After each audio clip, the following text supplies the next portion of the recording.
Loué soit Jésus-Christ, sa grâce soit avec vous. La création du monde est une œuvre de pure gratuité de l'amour divin. Et l'œuvre du salut du monde est une œuvre de pure gratuité de l'amour divin.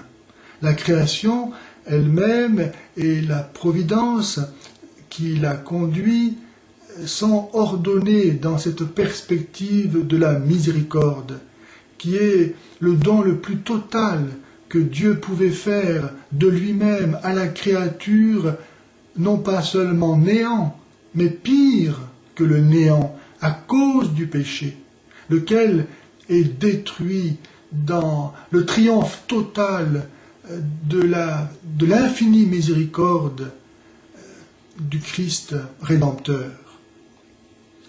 Cette œuvre de pardon, de miséricorde ne lèse pas la justice, car la justice est pleinement satisfaite par l'œuvre du Christ, un peu comme un ami qui verrait son ami en prison et qui paierait la caution pour sa libération.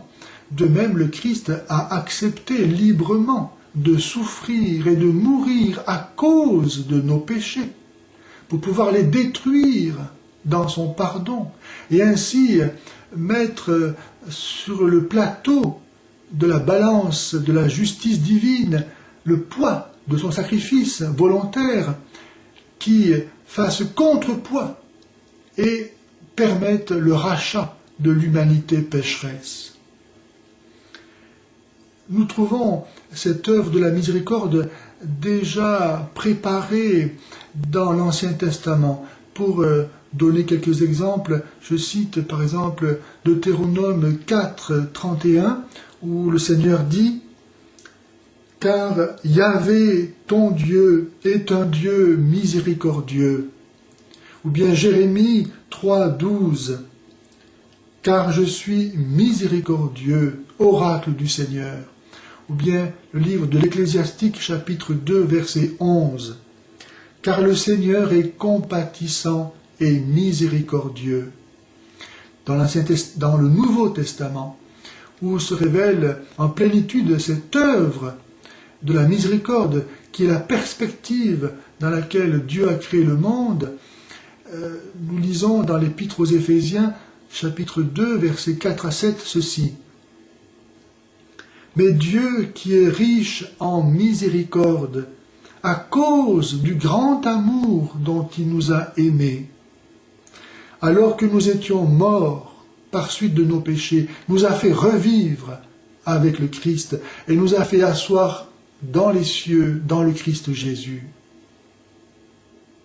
Il a voulu par là démontrer dans les siècles à venir l'extraordinaire richesse de sa grâce, par sa bonté pour nous dans le Christ Jésus. » On va revenir là-dessus.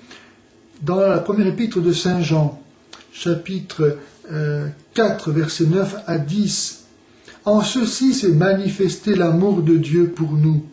Dieu a envoyé son Fils unique dans le monde, afin que nous vivions par lui.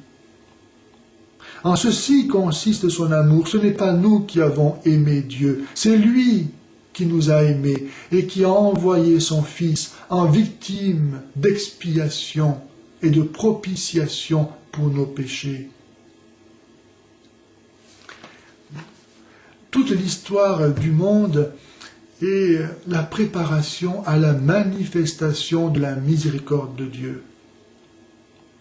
Le péché a permis à l'amour de montrer toute sa mesure.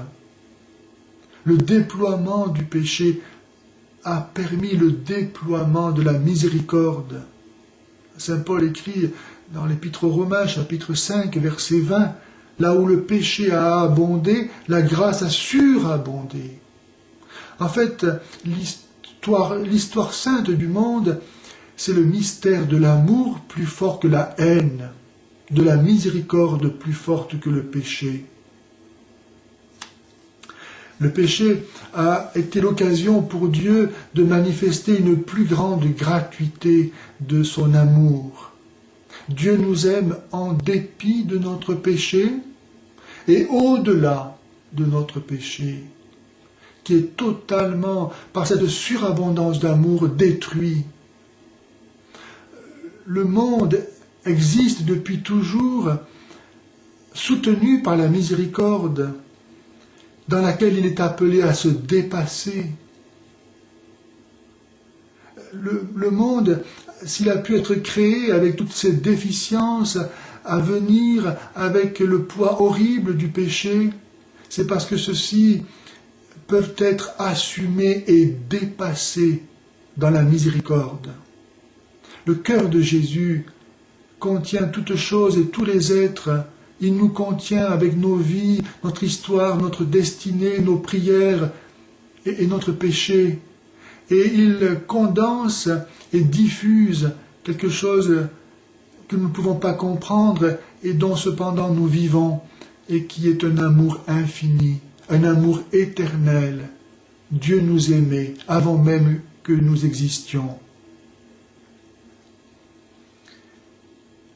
Si donc on ne comprend pas que le monde a été créé et continue à être gouverné par Dieu, non pas, comme l'imagine l'islam, dans une perspective d'innocence et de justice, mais de péché et de miséricorde, alors on ne peut rien comprendre à la lecture de l'Évangile.